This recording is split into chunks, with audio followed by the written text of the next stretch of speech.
The sheer audacity of Keir Starmer's move against King Charles has sent Britain into political turmoil, and the consequences are unravelling at a pace no one in Westminster can control. What kind of Prime Minister wakes up one morning and decides that the best course of action is to challenge the monarchy? This isn't just political miscalculation, this is reckless, desperate, and an open declaration of war against the very institution that has anchored Britain's identity for centuries. Starmer has made a catastrophic gamble, one that reeks of arrogance and a deluded sense of control. Did he really believe that the British people, already disillusioned by his failures on the economy, immigration, and national security, would simply accept an attack on their king? Did he think that the monarchy, an institution that has weathered everything from civil wars to abdications, would just roll over and watch as he systematically dismantled its influence? If so, he has gravely underestimated the storm he has unleashed. Reports from within Westminster paint a picture of a Prime Minister who has lost touch with reality. His government has been pushing policies designed to strip the monarchy of its traditional role in government affairs, bypassing royal consultation, and essentially turning the king into nothing more than a decorative figure. This is not just a constitutional adjustment, this is a direct provocation, a challenge to the unwritten rules that have kept Britain's political system stable for centuries. And the backlash has been swift and brutal. King Charles, known for his measured approach and careful neutrality, is reportedly furious. For a monarch who has always sought to maintain harmony and avoid political entanglements, the idea that a sitting Prime Minister would openly defy the monarchy's role is nothing short of a declaration of institutional war. The tension between Buckingham Palace and Downing Street is no longer speculation. It is real, it is escalating, and it is about to explode into public view. And the British public?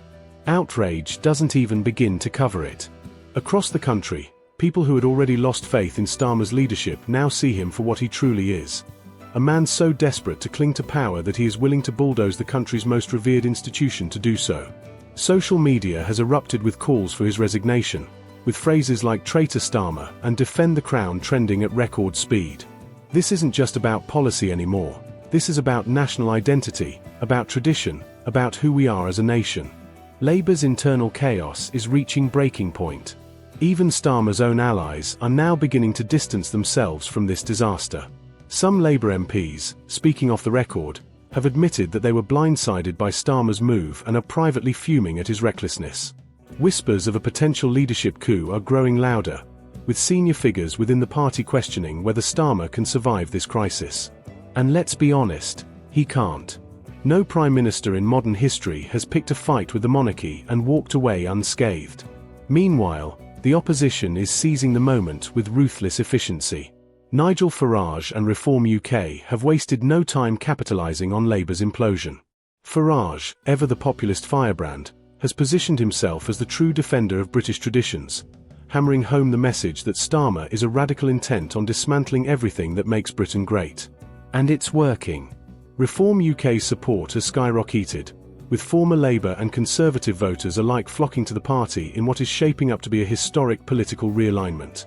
Conservative leader Camilla Badoche, sensing an opportunity, has also begun positioning herself as the voice of stability in this crisis, though Reform UK is undoubtedly the biggest beneficiary of Starmer's catastrophic blunder.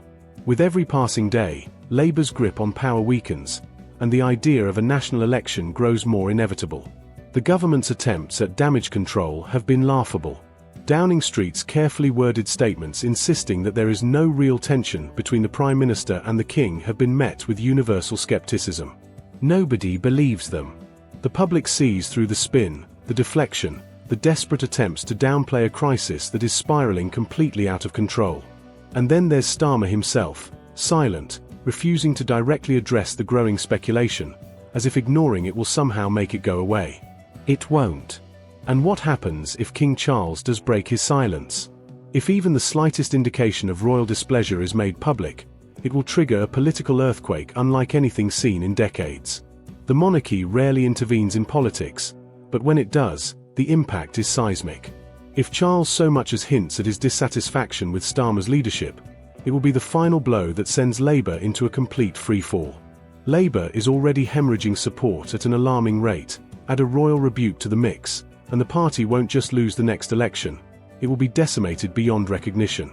Inside Labour, the panic is growing. MPs are scrambling to figure out their next move, with some already beginning to plot Starmer's removal. They know that if he stays, the party is doomed. But the real question is it already too late? Has Starmer dragged Labour so deep into the abyss that no leader can pull them out before the next election? Labour's base is fracturing. Working-class communities that once saw the party as their champion now feel abandoned, betrayed, disgusted. The cost of living crisis, rising inflation, and Labour's failure to deliver on any meaningful reforms had already weakened their grip on voters. But this could be the final straw. This isn't just about policies. This is about Starmer fundamentally misunderstanding the people he claims to represent. And while Labour implodes, Reform UK is surging. The establishment media, once dismissive of Farage's movement, can no longer ignore the reality. Reform UK is now a serious political force. Major donors are beginning to shift their financial support away from Labour and the Conservatives, recognizing that the political landscape is changing faster than anyone anticipated. For Starmer, the writing is on the wall. He can continue pretending that he is in control, that this is all just political noise, but the truth is undeniable: Labour is collapsing. The Prime Minister is trapped, cornered by his own arrogance, his own miscalculations. He made the fatal error of believing he could rewrite the rules of British politics without consequence. He was wrong. As the days pass, the situation only grows more dire. Public outrage is intensifying, Reform UK is gaining unstoppable momentum, and the whispers of rebellion within Labour are turning into outright confrontation. The monarchy remains silent, for now, but that silence is deafening, and every moment that passes without a statement only fuels speculation that something monumental is coming. The final question isn't whether Starmer will survive. He won't. The only question left is, how soon will he fall? Keir Starmer has unleashed chaos, and Britain is feeling the aftershocks of his reckless gamble. A Prime Minister standing against the monarchy. Could anything be more politically suicidal? The backlash has been immediate, brutal, and entirely of his own making. Did he really believe he could strip the king of influence without consequence? Did he think the British people would just sit back and watch as he bulldozed through centuries of constitutional tradition? The arrogance is staggering. Public fury has reached boiling point. Starmer was already skating on thin ice, his government plagued by economic failures, skyrocketing living costs, and broken promises. Now, with this unprecedented power play against King Charles, he has pushed the nation over the edge. Social media is on fire, protests are forming, and the consensus is clear: this is the moment Labour seals its own destruction. And let's talk about the polls. Labour was already floundering, but this crisis has thrown the party into outright free fall. Reform UK is surging at a historic pace, fueled by the outrage of ordinary Britons who see Starmer's actions as not just reckless, but downright unpatriotic. Nigel Farage is seizing the moment, framing himself as the only true defender of Britain's values and institutions. And it's working. Reform UK is no longer a fringe movement. It is a political tsunami that is gaining unstoppable momentum. Even inside Labour, panic is spreading like wildfire. Senior party members, once loyal to Starmer, are now privately admitting that this might be the moment he goes down. His leadership has been shaky for months, but this is catastrophic.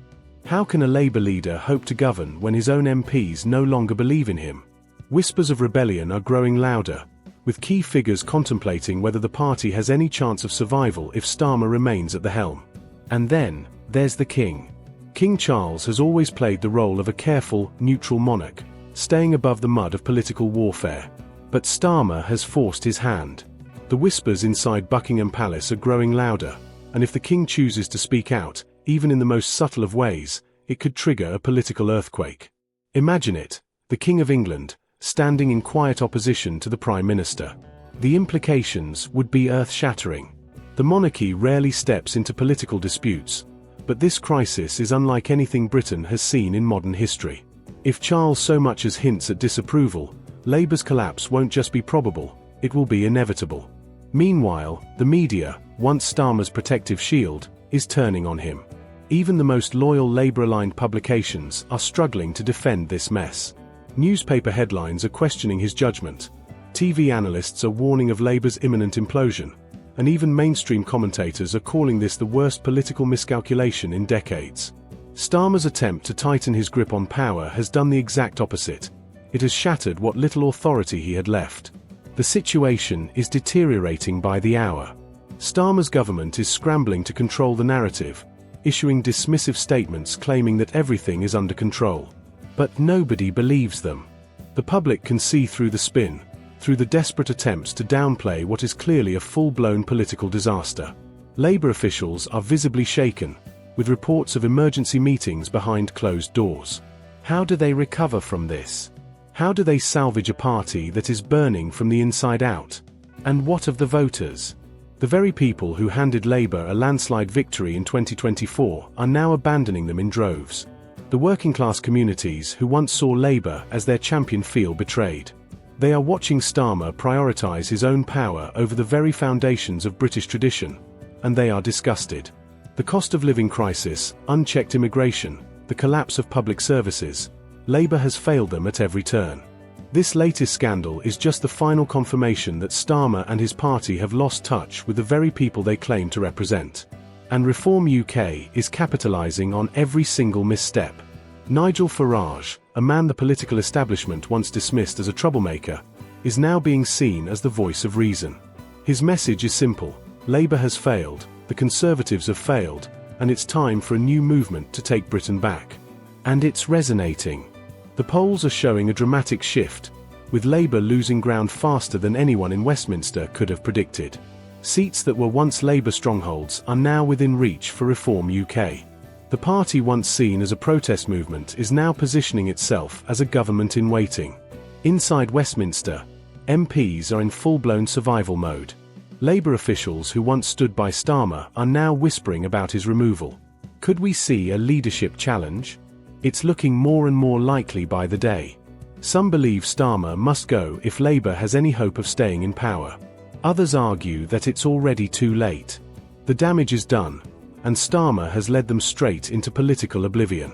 And let's not forget the looming wildcard, King Charles. If Buckingham Palace makes even a hint of dissatisfaction, the consequences will be devastating for Labour. The monarchy remains one of the most respected institutions in Britain. If the King's disapproval becomes public knowledge, it will be a moment of national reckoning. Labour will not survive it. The sheer weight of royal influence, combined with the anger of the British public, will be enough to obliterate Starmer's government in ways no election poll could ever predict. And so, the question remains, how long does Starmer have left? His allies are turning on him, his party is in freefall, and the public has made their fury clear. His downfall is no longer a question of if, but when. Will Labour be forced to remove him to save themselves? Will Reform UK push so far ahead in the polls that an early election becomes inevitable? Will the King himself intervene and deliver the final blow? Every day that passes, the pressure mounts. Every desperate attempt by Starmer to regain control only makes things worse. Labour's days in power are numbered, and Britain is watching as the walls close in on its failing Prime Minister. The collapse of Keir Starmer's leadership is unfolding in real time, and the sheer scale of the disaster is beyond anything Labour has faced in decades. The party that once positioned itself as the antidote to Conservative failures is now on the brink of implosion, and there's no one left to blame but Starmer himself. This isn't just a political misstep, it's an unmitigated catastrophe, a self-inflicted wound so severe that Labour may not recover for a generation. The public feels betrayed, the party is in turmoil, and Reform UK is surging like never before. Labour's voters, the very people who propelled Starmer into power, are now openly turning against him. There was already frustration, his failure to address the cost of living crisis, his weakness on immigration, his inability to connect with working-class Britain. But this, his reckless challenge to the monarchy, this has tipped the scales from disappointment to outright revolt. Across the country, lifelong Labour supporters are abandoning ship, convinced that the party has lost its way, that it no longer represents their interests. And in their place, Reform UK is rising. Nigel Farage, the man Westminster elites once dismissed as a political sideshow, is now the central figure in Britain's shifting political landscape. He has seized this moment with a precision that should terrify Labour strategists. His speeches are electrifying crowds, hammering home the message that Starmer has not only failed as a leader but has fundamentally betrayed Britain's traditions. The monarchy isn't just a ceremonial institution, it's a cornerstone of the nation's identity. And Starmer's blatant disregard for it has awakened something powerful in the electorate. Farage understands this. Starmer clearly doesn't. The numbers speak for themselves. Reform UK is skyrocketing in the polls. Once dismissed as a protest movement, the party is now positioning itself as the only viable alternative to Labour's chaos. Conservative voters disillusioned by years of weak leadership are shifting towards Farage. But more crucially, Labour's own base is fracturing, with traditional strongholds now in serious jeopardy. Constituencies that were once Labour's backbone are slipping away, and party insiders are panicking. Inside Westminster, the atmosphere is one of pure desperation. Labour MPs are scrambling, desperate to distance themselves from the toxic fallout of Starmer's misjudgment. Once loyal allies are now whispering in the halls of Parliament, questioning whether Starmer is still fit to lead. And let's be honest, he isn't. His authority has been shattered, his credibility reduced to rubble. Reports suggest that secret meetings are already taking place, that discussions about a leadership coup are no longer hypothetical, they are actively being plotted. The divide within Labour is becoming impossible to ignore. Some believe Starmer must be removed immediately, that if the party has any chance of survival, it has to cut ties with its embattled leader. But others argue that the damage is already irreversible, that no matter who takes over, Labour has lost the trust of the public beyond repair. And that's the most damning truth of all. This isn't just about Starmer. This is about a party that has alienated the very people it was supposed to represent. The betrayal runs too deep, and Reform UK's momentum is becoming unstoppable. And then there's the King, the looming wildcard in this political earthquake. Buckingham Palace has remained silent, for now, but the whispers inside royal circles are growing louder. If King Charles so much as hints at his displeasure, it will send shockwaves through the nation. A monarchy at odds with a sitting Prime Minister? That would be the ultimate death blow to Starmer's government. Think about it. The monarchy has survived wars, crises, and scandal. It has remained one of the most trusted institutions in Britain while politicians have come and gone, tarnished by corruption and failure. If the public perceives that Starmer is attacking the monarchy, if they see him as the man who threatened the very foundations of Britain's traditions, then Labour's fate is sealed. And Charles wouldn't even need to issue a direct condemnation. A carefully worded statement. A subtle but pointed comment. That would be enough to accelerate Labour's freefall into oblivion. Labour's attempts at damage control are laughable. Downing Street's official response has been a mixture of denial and deflection, insisting that the crisis is exaggerated, that the media is overhyping the situation. But the public isn't buying it. They can see the panic in Labour's ranks, they can sense the desperation. Starmer himself has been noticeably absent, dodging the growing calls for an explanation. Does he think silence will make this go away? It won't. It only makes him look weaker. Meanwhile, Farage is wasting no time in solidifying Reform UK as the movement of the moment. Every rally is bigger than the last. Every interview he gives is laser-focused on one message: Labour has failed, and Britain needs something new. He is capitalising on the anger, tapping into a sentiment that politicians in Westminster have long ignored. The people want change. And Farage is presenting himself as the only leader willing to deliver it. And the polls reflect this seismic shift. Reform UK is now polling at levels that were unimaginable just months ago. Political analysts are struggling to keep up with the pace at which Labour is disintegrating. Constituencies that were once safely in Labour's hands are now battlegrounds. If an election were held today, Labour wouldn't just lose, it would be obliterated. And the most shocking part? This isn't just about Reform UK gaining support, it's about Labour collapsing under its own weight. The question now is simple: how much longer can Starmer hold on? His own MPs are turning on him. The media is no longer protecting him. The public has lost all faith in his leadership. And the King, the most respected figure in Britain, could deliver the final blow at any moment. If Starmer thinks he can weather this storm, he is gravely mistaken. The cracks in his leadership have widened into unfixable fractures. The Labour Party is a sinking ship, and the rats are already fleeing. MPs are scrambling to save their own careers, distancing themselves from a prime minister they no longer believe in. But the real nightmare scenario for Labour isn't just Starmer's downfall. It's the realization that even without him, the damage has been done. No leadership change will erase this betrayal. No PR spin will undo the public's anger. Reform UK isn't just an alternative anymore. It is a revolution in motion. And once that momentum reaches a certain point, there's no stopping it. So what happens next? Does Labour force Starmer out in a desperate bid to save itself? Does King Charles finally break his silence and send shockwaves through the political establishment?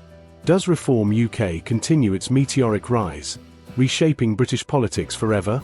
One thing is certain: Britain is standing at the precipice of a historic transformation. And there is no turning back. The political inferno engulfing Keir Starmer has reached a level of devastation that no one in Downing Street can contain.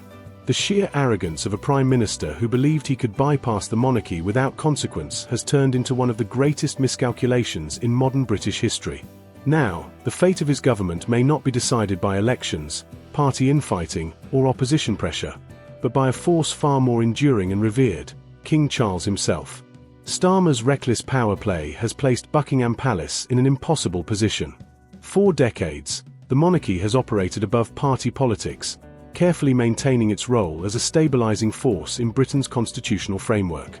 But Starmer has disrupted that balance in a way that cannot be ignored. His government's aggressive push to sideline the monarchy isn't just a political reform, it's an outright assault on the foundations of the British state. And the King's silence is growing louder by the day. Behind palace doors, tensions are reportedly at an all-time high.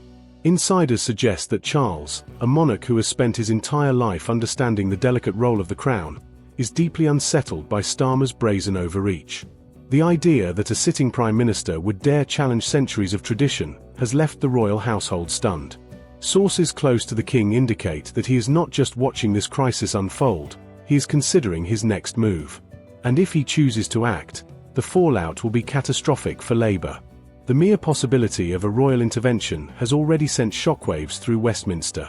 The monarchy rarely breaks its silence on political matters, but this is no ordinary dispute.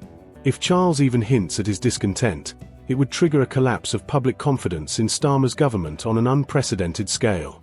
Can you imagine the ramifications?